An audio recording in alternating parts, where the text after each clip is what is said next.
Welcome to another edition of the Chamber Report. I'm Josh Wooten, President and CEO of the Citrus County Chamber of Commerce, and your host today. Our guests are two valued county employees, Cynthia Oswald, who's been on before. Hello. Hey, Josh. Thank you. Cynthia is the Public Information Officer for the county, and we have Joanna Coutu, who is the Director of Land Development Division. Director of the Land Development Division. I should know that, but I stumbled over that title for some reason. So I have y'all on to talk about a sign ordinance that already exists, but you're getting ready to enforce it in earnest. So we'll get to that, but let's first talk about what's going on in your division. What's going on in my division? Well, I mean, not specifics, but what your division does so the viewers know what you do. Land development, it's really planning. So I am the county's planner. So we review subdivisions, we review zoning changes, site permits as to where things can go on a property. And how long have you been doing that? I have to think back. My kids were born. I have to backtrack from that. That's how bad it is. It's been about 23 years. Been there a long time. She's our expert in residence as well. Yeah. And of course I'm very familiar with you because you work closely with some of the businesses that are involved in the chamber.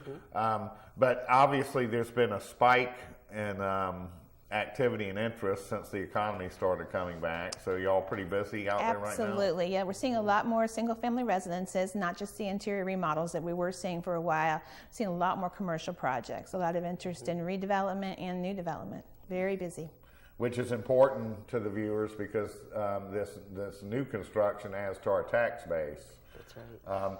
So everybody knows what a public information officer does. Well, maybe not everybody, Josh. Well, let's tell them. Here's your elevator speech time. So yes, I work for the Board of County Commissioners like Joanna, and I handle all of the media relations for the Board of County Commissioners. That includes traditional media, newspapers, radio, TV. It also includes social media. And we're doing more and more, of course, on social media with Facebook and Twitter. So if you haven't liked us on Facebook, please do. I also produce monthly the Citrus Link, which is an e-newsletter for you folks that would like to get on your computers and read a little bit each month about what's going on. And actually, one of our favorite segments of the Citrus Link is, what do you call that? What's coming? Look what's coming. Look what's coming, that's right. So Joanna produces a Look What's Coming list. So sign up for the Citrus Link right on the PIO page on our website, and you can know what new businesses are coming to the county. So that's pretty exciting. And you are always welcome to call me anytime. I love to get citizen questions. No question is too small or too large. I am not the expert, but I will find you the expert. And when citizens call me, it really gives me a handle on what you're interested in and what's going on in the county, and then I can reach out again to my experts. And very often, I work with the Chamber and Josh and Ardith to get those questions answered. So 527-5484. Well, that's interesting.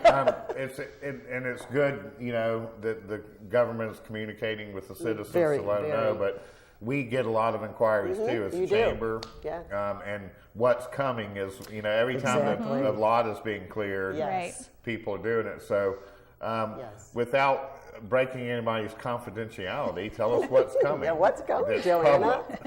Let's see, we have some upcoming meetings.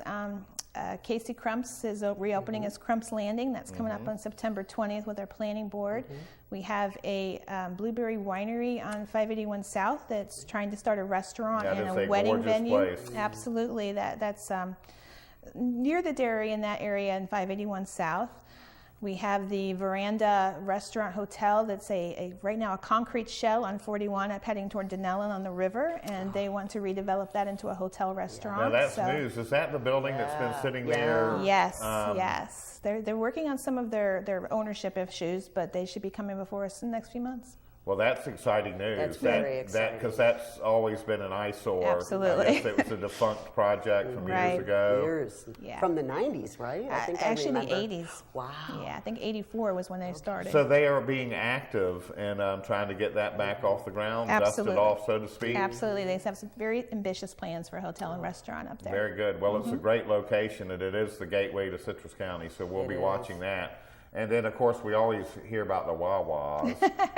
Is the Wawa coming or is it not coming? So let's leave the one in the city out because that's city. Right. But I think things are on track now for the one at 491 and 486. Absolutely. It's been on track for a while, but they were on hold for their own reasons. But Right, and let's specify that because you read a lot of misinformation. Yeah, it's not the county holding them up. They were actually ready. Yes. Corporate decisions making, there's a number of reasons why businesses wait and pull the trigger on a project. Yeah, we really try not to slow anybody down or stop them in any way.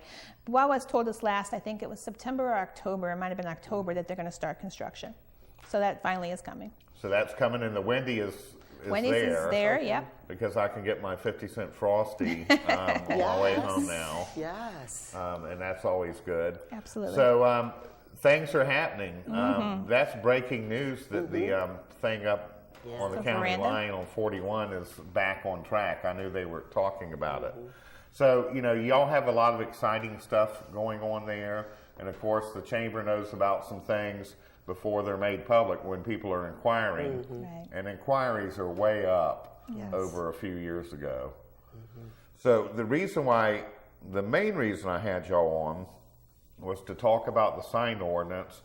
And I want to cover, because we're going to have one more segment with you, but I want to cover what it is, how it's being enforced now, how it's going to be enforced in the future, and why it's important that people know about it. So we'll start with that process.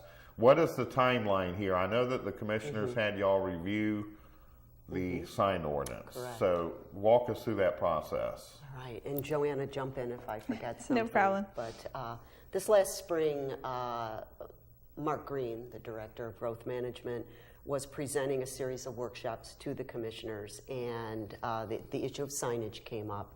And we have a sign ordinance in place, and the commissioners felt we needed to do this summer an educational phase with the community, especially our business community, to really let them know and focus on what the ordinance is all about.